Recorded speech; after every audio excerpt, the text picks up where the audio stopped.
నమస్తే వి media news కి స్వాగతం బులెటిన్ లో ముందుగా హెడ్లైన్స్ బడుగు బలహీన వర్గాల సంక్షేమానికి ప్రభుత్వం పెద్దపీట వేస్తుందన్న మంత్రి పయ్యావుల కేశవ్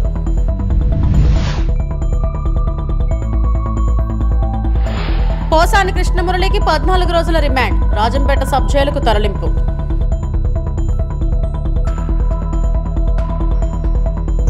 తిరుమల శ్రీవారిని దర్శించుకున్న సినీ నటి హన్సిక మొత్వాని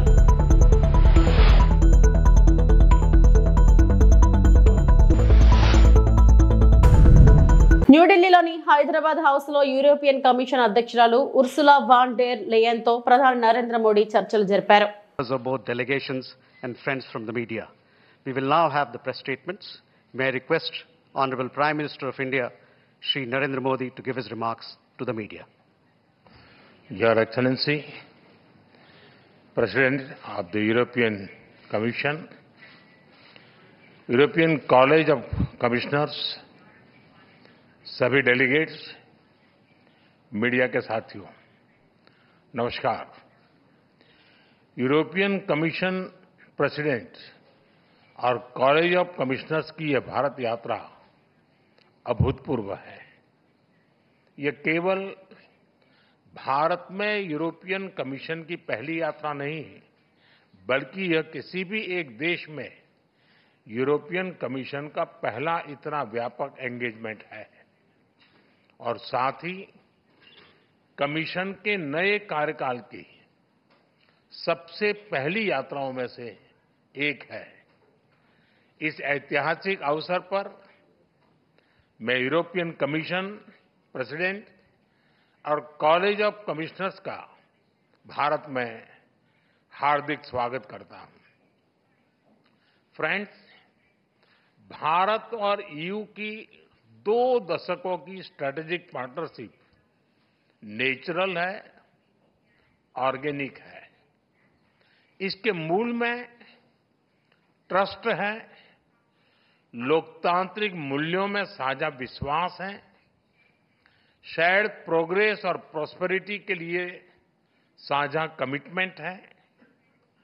इसी स्पिरिट में कल और आज अलग अलग सेक्टर की लगभग 20 मंत्री स्तर की बैठकें हुई है।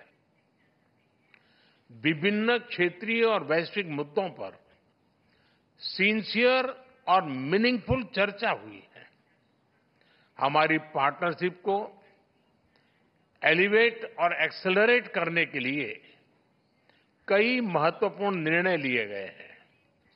Trade, technology, investment, innovation, green growth, security, skilling और मोबिलिटी पर सहयोग का एक ब्लूप्रिंट तैयार किया गया है। हमने अपनी टीम्स को एक पारस्परिक लाभकारी बायलैटरल फ्री ट्रेड एग्रीमेंट को, एफटीए को इस वर्ष के స్వర్ణాంధ్ర 2047 లక్ష్యాలకు అనుగుణంగా బడుగు బలహీన వర్గాల సంక్షేమానికి ప్రభుత్వం పెద్దపీట వేస్తుందని ఆర్థిక మంత్రి పయ్యావుల కేశవ్ తెలిపారు. 2025-26 వార్షికోత్సవ బడ్జెట్లో ఎస్సీల సంక్షేమానికి 20,281 కోట్లు, ఎస్టీల సంక్షేమానికి 8,159 కోట్లు కేటాయించనున్నట్లు వెల్లడించారు. పరిశ్రమల అవసరాలు తీర్చడానికి నైపుణ్యం కలిగిన మానవ వనరులు చాలా ముఖ్యమన్న పయ్యావుల, అందుకే ప్రభుత్వం నైపుణ్య గణన చేపడుతుందన్నారు.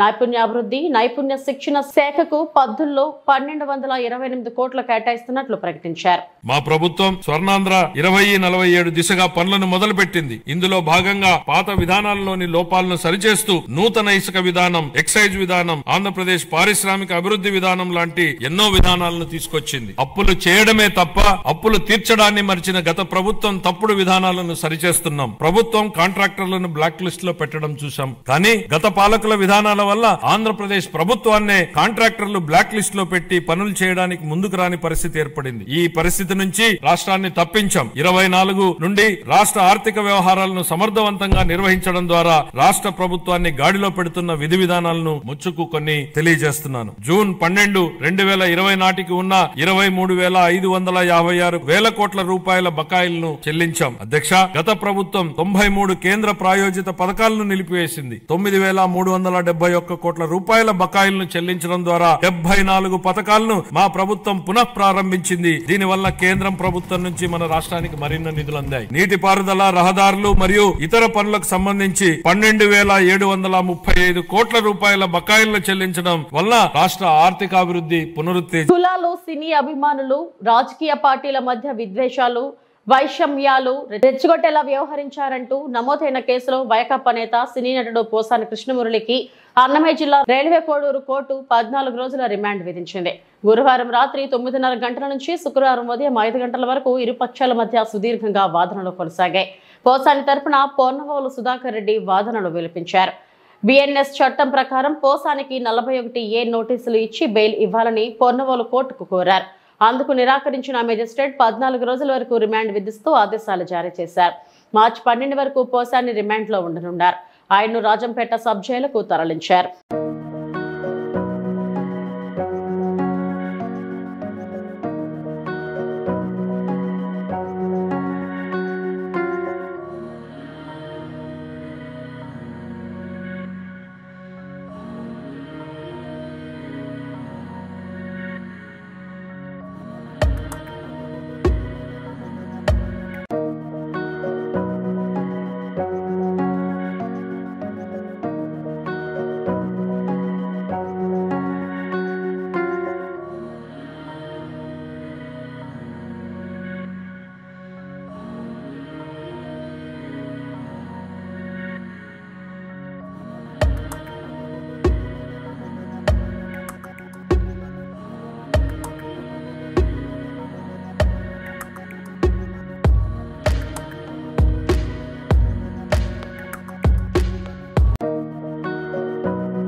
కూటమి ప్రభుత్వం శుక్రవారం ప్రవేశపెట్టిన రాష్ట్ర బడ్జెట్ కేవలం అంకెల గారిడిలా ఉందని వైఎస్ఆర్సీపీకి చెందిన శాసనమండలి సభ్యులు ఆగ్రహం వ్యక్తం చేశారు. బడ్జెట్ ప్రవేశపెట్టిన అనంతరం సభ వాయిదా తర్వాత అసెంబ్లీ బయట వైఎస్ఆర్సీపీకి చెందిన ఎమ్మెల్సీలు మీడియాతో మాట్లాడారు.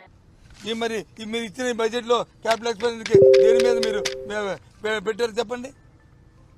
మేము పెట్టాం, గత 5 సంవత్సరాలు పెట్టాం. ఈ రాష్ట్రంలో పోర్టులకు కానీ జట్టీలకు కానీ ఆదాయాలు సమకూర్చే ఆ వనరులు చేశాం ఉదాహరణకి కాదా. ఉన్నాయి, రేపు ఇంకా 4-5 రోజులు ఉంది కాబట్టి ఆ డిస్కషన్లో అవన్నీ మాట్లాడదాం. ఓకే. ఉత్తరాంధ్ర ప్రజలకు, రాయలసీమ ప్రజలు వీళ్ళందరూ ఎంతో వెనకబడిన ప్రాంతాలు. వీటికి కూడా తీవ్ర నిరాశ గురి చేసి దారుణంగా మోసం చేసిన పరిస్థితి క్లియర్గా కనిపిస్తూ ఉంది.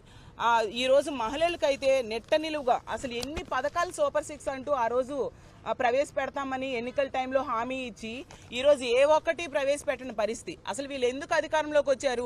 గతంలో జగన్మోహన్ రెడ్డి గారు ఎంతో చక్కగా పరిపాలించేవారు, ఎన్నో పథకాలు ఇచ్చేవారు. వాటికంటే డబల్ ఇస్తాము, అంతకంటే ఎక్కువ మేలు చేస్తాము అని చెప్పి ప్రజలను నమ్మించి ఈరోజు అధికారంలోకి వచ్చారు. కానీ వీళ్ళు మేనిఫెస్టోలో పెట్టిన ఏ అంశాన్ని కూడా అమలు చేయని పరిస్థితి క్లియర్గా అర్థమవుతుంది. ఈరోజు మహాశక్తి పథకం గురించి అయితే అప్పుడు ఎన్నికల టైంలో ఎంతగా గొప్పలు చెప్పుకున్నారు. ఎందుకు మొన్న సమావేశాల్లో హోంమంత్రి గారు అయితే మహాశక్తి నిధులు కేటాయించామని ఈనాడు పేపర్ చూసి కౌన్సిల్లో చెప్పేయడం జరిగింది. చూసేసరికి ఆ బడ్జెట్లో కేటాయించలేదు. ఈ రోజు ప్రవేశపెట్టిన బడ్జెట్లో కూడా మహాశక్తి పథకానికి అంటే 19 సంవత్సరాల నుంచి 59 సంవత్సరాలు ఉన్న మహిళలకి నెలకి 1,500 చొప్పున ఇస్తాననే ఆ పథకానికి రూపాయి కూడా కేటాయించిన పరిస్థితి ఈరోజు బడ్జెట్ అసెంబ్లీ కౌన్సిల్ సాక్షిగా ప్రజలందరికీ తెలిసిపోయింది. అలాగే తీసుకుంటే 20 లక్షల ఉద్యోగాలు ఇస్తాము లేదా 3,000 రూపాయలు నిరుద్యోగ భృతి అన్నారు. దానికోసం కూడా ఒక్క రూపాయి కూడా కేటాయించకుండా నిరుద్యోగులు నెట్ట నిలువుగా మోసం చేసిన పరిస్థితి అందరూ చూసాం. అలాగే తీసుకుంటే ఫ్రీ బస్సు ఎన్ని గొప్పలు చెప్పారు ఫ్రీ బస్ కోసం. అసలు ఆంధ్ర రాష్ట్రంలో మహిళలందరూ ఎంతో ఆశగా ఫ్రీ బస్ కోసం ఎదురు చూసే పరిస్థితి, దాని ఊసే ఈ బడ్జెట్లో పెట్టని పరిస్థితి. ఈ సంక్షేమ పథకాల్లో ఏ విధంగా ప్రజలు మోసగించబడ్డారన్నది స్పష్టంగా కూడా తెలియజేయడం జరిగింది. కొన్ని పథకాలు అయితే ప్రధానంగా ఆడబిడ్డ నిధి సంవత్సరానికి 18,000 రూపాయలు ఇస్తారన్న దాని గురించి కనీసం అసలు మెన్షన్ కూడా చేయలేదు. అసలు ఈ సంవత్సరం కాకుండా నెక్స్ట్ ఇయర్ నుంచి అయినా ఇస్తామని కానీ దాని గురించి ఎక్కడ కూడా ప్రస్తావన చేయలేదు. అదే జగన్మోహన్ రెడ్డి గారు అయితే దానికి చాలా వాల్యూ ఇచ్చినారు. అంటే ఇంచుమించుగా 18,500 రూపాయలు సంవత్సరానికి ఇవ్వడం కానీ, వారికి ఉన్నటువంటి డ్వాక్రా లోన్స్ని క్యాన్సిల్ చేయడం కానీ, వీటన్నిటిని కూడా అనేక పథకాలు మహిళల కోసం చేపడితే ఈరోజు కనీసం దాని గురించి ఊసి కూడా లేదు. సో ఇలా మిగిలినటువంటి పథకాలలో కూడా చాలా విపరీతమైనటువంటి కోతలు కూడా విధించినారు. సరే, నేను దాని గురించి ప్రస్తావనకు పోవట్లా. నేను ప్రధానంగా ఏం చెప్తానంటే, మొన్నటి ఎలక్షన్స్లో అంటే వీరు 1 సంవత్సరం క్రితం ఎలక్షన్స్కి వెళ్ళినప్పుడు ప్రధానంగా ఎంప్లాయీస్ని అన్ఎంప్లాయీస్ని బాగా క్యాష్ చేసుకున్నారు. వారికి చెప్పినటువంటి అబద్ధాలు మోసాలు ఈరోజు అన్నీ కూడా ఎక్కడ కూడా ఒక్కటి కూడా అమలు పరిచే విధంగా వీళ్ళు ఎక్కడ కూడా కనిపించట్లా. జగన్మోహన్ రెడ్డి గారు ఆ రోజు 2019లో ఫస్ట్ సంతకంగానే అంటే మొట్టమొదటి క్యాబినెట్లోనే ఐఆర్ ప్రకటించినారు, 27% ఐఆర్ ప్రకటించినారు. సో ఆ విధంగా తర్వాత పీఆర్సీలో కొంత కోవిడ్ వల్ల 23% పీఆర్సీ పెట్టినప్పటికీ కూడా ఎక్కడ కూడా ఎంప్లాయీస్ అందరికీ కూడా ఒక హ్యాపీగా ఉండేటట్టుగా మొదట్లోనే ఐఆర్ ప్రకటించడం కానీ వారికి శాలరీస్ అన్నీ కూడా అలా ఇవ్వడం కూడా జరిగింది. అయితే ఈ ప్రభుత్వం మొట్టమొదటిగా ఏం చెప్పారు, మొట్టమొదటిగా రాగానే ఇంకా బెటర్ ఐఆర్ ఇస్తామని చెప్పినారు, లేదా పీఆర్సీ ప్రకటిస్తామని చెప్పినారు. కానీ అందరూ కూడా ఎంప్లాయీస్ ఎక్స్పెక్ట్ చేస్తున్నారు కనీసం 30% అయినా ఐఆర్ ప్రకటిస్తారు అని. తిరుమల శ్రీ వెంకటేశ్వర స్వామి వారిని శుక్రవారం ఉదయం నైవేద్య విరామ సమయంలో సినీనటి హన్సిక మోత్వాని సన్నిహితులతో కలిసి స్వామివారిని దర్శించి మొక్కులు చెల్లించుకున్నారు. ముందుగా ఆమెకు వైకుంఠ వద్ద టీటీడీ అధికారులు స్వాగతం పలికి దర్శనం ఏర్పాట్లు చేశారు. దర్శనం అనంతరం ఆలయ రంగనాయకులు మండపంలో ఆలయ అధికారులు తీర్థ ప్రసాదాలు అందజేయగా ఆలయం వెలుపల ఆమెతో భక్తులు ఫోటోలు దిగారు.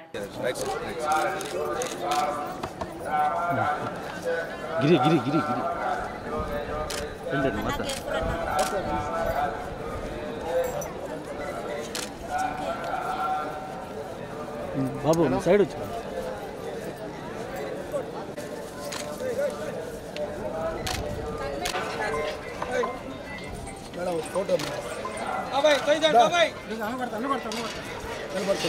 నిలబడరా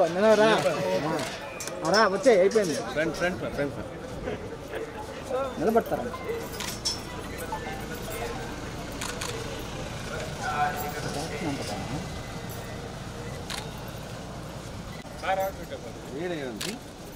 శ్రీ వెంకటేశ్వర స్వామి వారికి దర్శించుకున్న ప్రముఖ సినీ దర్శకుడు వంశీ పైడిపల్లి. కలియుగ ప్రత్యక్ష దైవం శ్రీ వెంకటేశ్వరుని ప్రముఖ సినీ దర్శకుడు వంశీ పైడిపల్లి దర్శించుకున్నారు. శుక్రవారం ఉదయం అభిషేక సేవలో స్వామివారిని దర్శించుకుని మొక్కులు చెల్లించుకున్నారు. దర్శనం అనంతరం రంగనాయకుల మండపంలో వేద పండితులు వేదాశీర్వచనం అందించగా ఆలయ అధికారులు శ్రీవారి తీర్థ ప్రసాదాలు అందజేసి పట్టు వస్త్రాలు సమర్పించారు.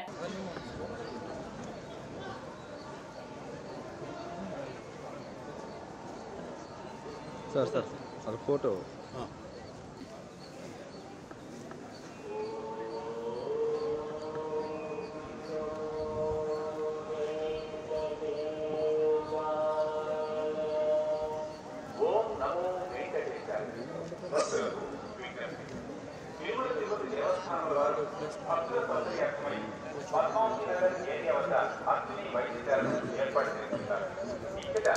జాతి అత్యవసర విభాగాలు అందుబాటులో ఉన్నాయి. అలాగే ఏజెన్సీ ప్రాంతమందు కూడా వైద్య సేవలను ఏర్పాటు చేస్తున్నారు. అత్యవసర సేవల కోసం అంబులెన్స్ సౌకర్యం కూడా ఉంటుంది.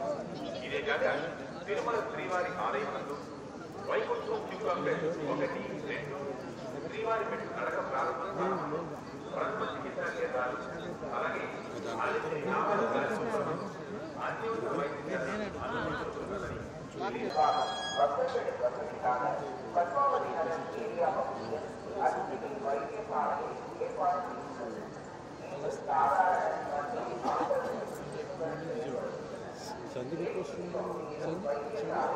సండే ఎప్పుడు వస్తుంది ఏంటంటే నైట్కి వచ్చేస్తుంది జాయినింగ్ ఫ్లైట్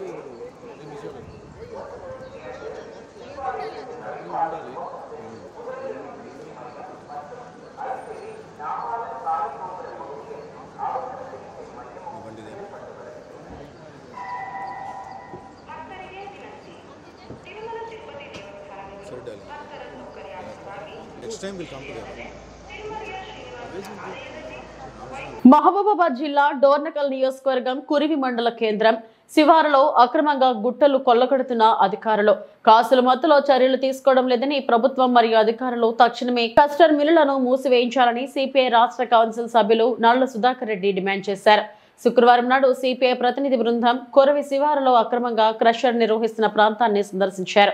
ఈ సందర్భంగా సుధాకర్ రెడ్డి మాట్లాడుతూ సర్వే నెంబర్ 188లో ప్రభుత్వం అసైన్ చేసిన భూమిని అక్రమంగా లీజుకు తీసుకుని తమ పట్టా భూమిలో క్రషర్ మిల్లు ఏర్పాటు చేసి ప్రభుత్వ గుట్టలను ఎలాంటి అనుమతులు లేకుండా కొల్లగొడుతున్నారని, క్రషర్ మిల్లు నుండి వెలువడే శబ్దాలకు సమీపంలో ఉన్న ఏకలవ్య పాఠశాల విద్యార్థులు భయాందోళనకు గురవుతున్నారని, క్రషర్ చుట్టూ ఉన్న పంట పొలాలు దుమ్ము ధూళితో కాలుష్యం అవుతున్నాయని, ఇంత జరుగుతున్న అధికారులు నిమ్మకు నీరెత్తినట్లు వ్యవహరించడానికి తీవ్రంగా పరిగణించి ఉన్నతాధికారులు చర్యలు తీసుకుని క్రషర్ మిల్లును వెంటనే మూసివేయాలని డిమాండ్ చేశారు.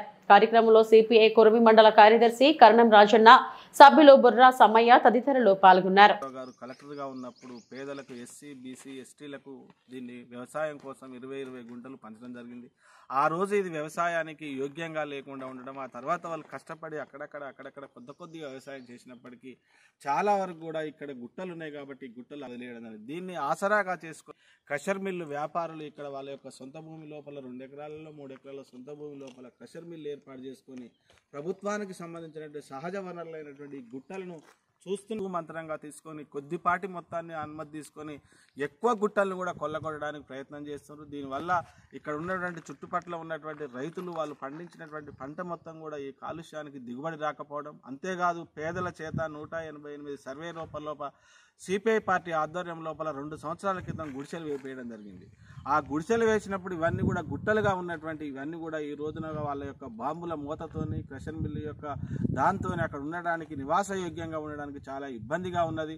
పేదలందరూ కూడా ఆందోళన చెందుతున్నారు. అర్ధరాత్రి పూట బాంబులు పేలడం వల్ల దిగాలు పడి లేవడం అనేది జరుగుతుంది. అంతేకాదు ఇక్కడ ఏకలవ్య పాఠశాల ఎస్సీ ఎస్టీ పిల్లల యొక్క ఏకలవ్య పాఠశాల ఉన్నది. ఆ పాఠశాల లోపల ఉన్నటువంటి విద్యార్థులు కూడా అర్ధరాత్రి బాంబుల మూతలకు తట్టుకోలేకపోవడం, అదేవిధంగా వాళ్ళు పేదల దగ్గర 99 సంవత్సరాలకు వాళ్ళు మాయమాటలు చెప్పి కొంత భాగాన్ని లీజుకు తీసుకొని మేము లీజుకు తీసుకున్నామని డప్పు వాయించడం జరుగుతుంది. మీకు లీజుకు తీసుకునే ప్రభుత్వం ఇచ్చినటువంటి భూముల్ని అమ్మడం కానీ కొనడం కానీ లీజులకు ఇచ్చి వ్యాపారం చేయడం కూడా నేరం అనేది క్రషర్ మిల్లు యజమానులు అర్థం చేసుకోవాల్సిన అవసరం ఉంది. వాళ్ళ యొక్క రాజకీయ పలుకుబడితోని అత్యంత ఖరీదైనటువంటి ఈ సహజ వనరులని గుట్టలన్నింటిని కూడా కొల్లగొట్టడం వల్ల ఇక్కడ నివాసయోగ్యానికి ఉండకుండా పోతుంది. పంటలు పండియడానికి అనుకూలంగా లేని వాతావరణం ఉంటుంది. కాబట్టి సిపిఐ పార్టీ మేము డిమాండ్ చేస్తున్నాం, ఇప్పటికైనా ఈ క్రషర్ మిల్లును మూపియాలని, అధికారులు తక్షణమే కాసుల యొక్క మత్తు లోపల మీరు ములగకుండా ప్రభుత్వ అధికారులుగా ఒక బాధ్యతాయుతమైనటువంటి అధికారులుగా మీరు మైనింగ్ కానీ రెవెన్యూ అధికారులు కానీ తక్షణమే స్పందించాలని, దీని మీద చట్టపరంగా చర్యలు తీసుకొని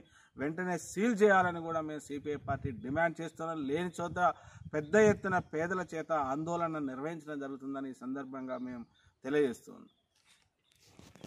శ్రీకాకుళం జిల్లా టెక్కలి మండలం ఎన్టీఆర్ కాలనీ 7-8 వీధులకు నెల రోజులు గడుస్తున్నా నీరు రావడం లేదు. 9వ వీధికి మాత్రం 3 నెలలుగా త్రాగునీరు అందడం లేదని మహిళలు అంటున్నారు. నిరుపేద కాలనీ అయినప్పటికీ కొన్ని మౌలిక వసతులు లేనప్పటికీ అధికారులు చూసి చూడనట్లుగా వ్యవహరిస్తున్న తీరు చాలా దారుణంగా ఉందని స్థానికులు అంటున్నారు. బావిలు ఎండిపోయి ఉన్నాయి. బోరులు సుమారు 400 అడుగులు ఉన్నప్పటికీ కూడా కొన్ని బోర్లకు చుక్క నీరు ఉండడం లేదు. పక్క వీధుల్లోకి వెళ్లి నీళ్లు తెచ్చుకుందాం అంటే మా వీధికి వచ్చే నీళ్లు పట్టకండి అని గొడవలు చేస్తున్నారు. త్రాగునీరు ఇవ్వలేనప్పుడు స్థానిక వీధుల్లో చేతి పంపు బోర్ అయినా వేయాలని మహిళలు గ్లాస్ చెంబులు పట్టుకుని త్రాగునీరు కోసం నిరసన తెలియజేస్తున్నారు. మా తొందరలేను ఎన్టీఆర్ కాలనీ నెలకు 3 నెలలు బట్టి నీళ్ళు లేవు మాకు. మేము ఎక్కడికి వెళ్తాము? బోరింగ్ లేదు, నుయ్యి లేదు, వాటర్ ఏది రావడం లేదు మాకు. మా పరిస్థితి ఏంటండి అర్థం చేసుకోండి సార్. మేము ఎన్నిసార్లు కంప్లైంట్ పెట్టాము కానీ దేనికి రెస్పాండ్ అవ్వలేదు.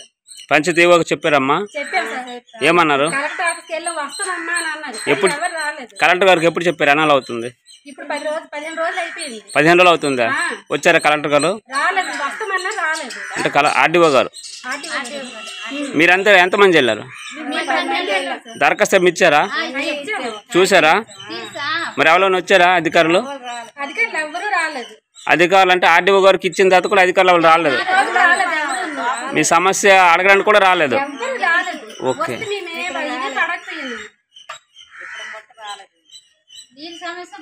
పంచాయతీ అధికారులు ఒక నుయ్యి లేదు, వాళ్ళు రావడం లేదు. అవతల వీధికి వెళ్తే వాళ్ళు కేకలు వేస్తున్నారు మా మీద, మీరు రాకండి, మీ వీధులన్నీ మీరే పట్టండి అని. ఎక్కడికి వెళ్ళిపోతాం మాకు నీళ్ళు లేకపోతే? పంచాయతీ అధికారులు రోజు వస్తున్నారు కదా, ఏది ఎవరు పక్కకి అయితే రావడం లేదు. మరి జేసీబీ మధ్యన తెచ్చారు, తెచ్చుకోండి ఒకరం ఇలా ఇచ్చేసారు, ఫోటోలు తీసుకొని వెళ్ళిపోండి. ఫోటోలు తీయడానికి వచ్చి 4-5 ఈదులు దేనికి తేవాలంటే మాకు కష్టమే కదా. ఫోటోలు బోరింగ్ కొట్టుకొని తేవాలనుకున్నాం, తెలుసు మాకు వచ్చింది. మీ వీధిలో బోర్ కూడా లేదమ్మా? బోర్ వేస్తే సమస్య పరిష్కారం అయిపోద్దా? తాగడానికి నీళ్ళు లేకపోతే, వాడికి నీళ్ళు లేకపోతే ఎవరి ఇంటికి వెళ్తే అవులేస్తారు.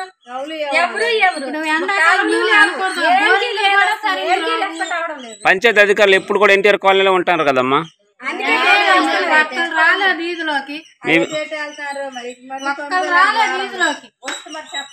ఇవి ఇప్పటివరకు నా బులెటిన్ అప్డేట్స్. నమస్తే.